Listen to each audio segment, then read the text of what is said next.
Hey folks, I thought I would tell my story here because it's just a tiny bit kind of more intimate. But I think it needs telling because people are kind of making up stories out there. And I thought I'd tell you the truth about what happened. I told you that I had a ripped muscle. Now that was the way I was diagnosed, and we thought it was like a bizarre gardening accident. I didn't realize that was amusing really. And I kind of forgotten that anything to do with the bum people find amusing. So I got kind of pissed off with all these, Brian May gets a pain in the bum kind of stuff. But anyway, it turned out to be not really the case. I had an MRI, and yes, I did have a rip in my my gluteus maximus. And it's so easy to make a connection. Oh, there's a gluteus maximus. Yeah. There's a rip there, so that must be the cause of the pain. End of story. He's got a pain in his bum, And no other tests were done. Now, a week later, I'm still in agony. I mean, real agony. I wanted to jump at some points. I could not believe the pain. And people are saying, that's not like a ripped muscle. You don't get that amount of pain. So eventually, I had another MRI, but this time I had one of the lower spine. And sure enough, what do we discover? But I had a compressed sciatic nerve, quite severely compressed, and that's why I had this feeling that someone was putting a screwdriver in my back the whole time, and it was excruciating. So finally we started treating the thing for what it was. I'd been putting the ice packs in the wrong place for 10 days or whatever. So that's one side of the story, and I'm a lot better now. I'm actually free of that terrible pain, which actually destroys your mind. I can't believe what it does to your brain. I feel like I'm in the pain. It's been appalling. I don't know if any of you have appreciated that.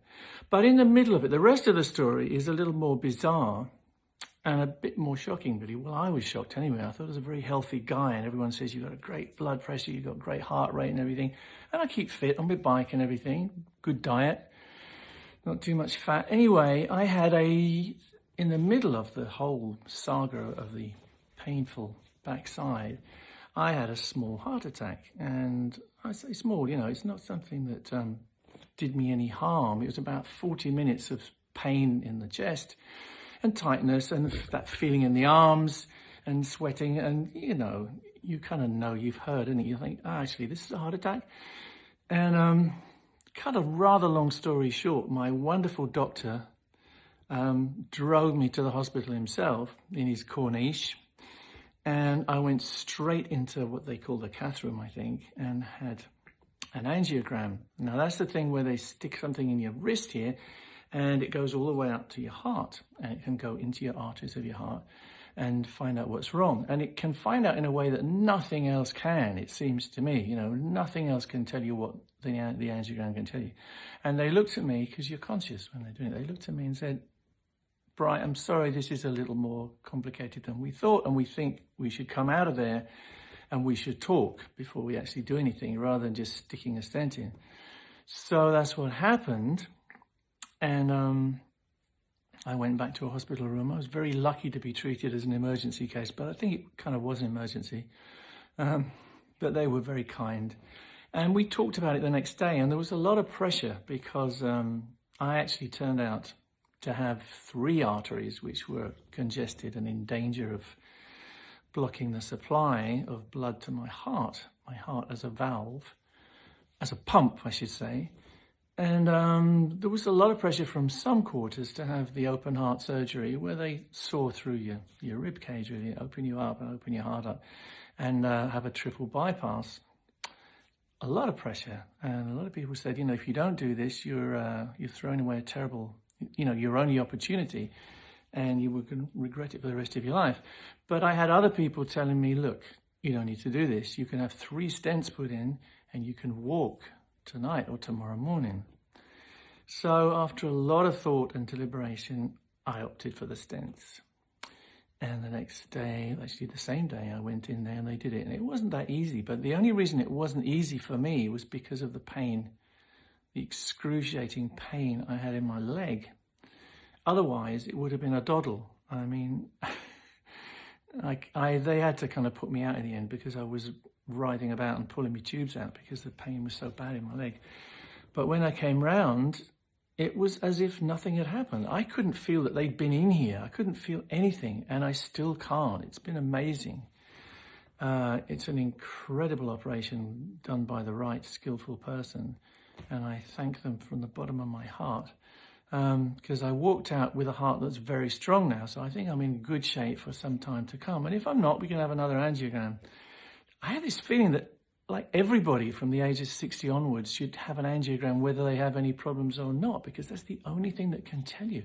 I had no idea. I had great electrocardiograms and whatever, you know.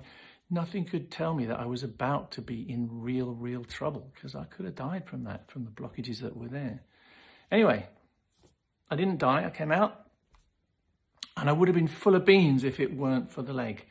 And I've only just got to the point where the leg is kind of livable, because I have a fantastic physiotherapist and a doctor who stayed with me and adjusting the painkillers and stuff. Painkillers are another story, you know. When you're in that much pain, I hate painkillers, but you have to go for it, and I did, and I went on these severe painkillers, and that's a horrible trip as well. I mean, that's, I don't know what's worse really, the pain or the painkillers.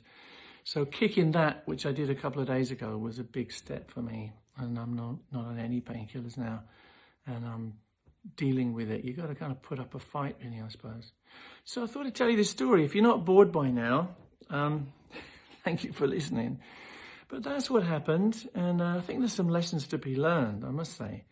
And I think we've all got to really look at ourselves as we get to the kind of later, to the autumn years, and what seems to be a very healthy heart may not be. And I would get it checked if I were you, and I think I will get it checked from time to time now.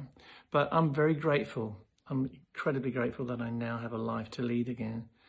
And it's one of those things, you know, I was actually very near death because of this, but the pain that I had was from something completely different. It's funny how things work. But I'm good. I'm here, and I'm ready to rock.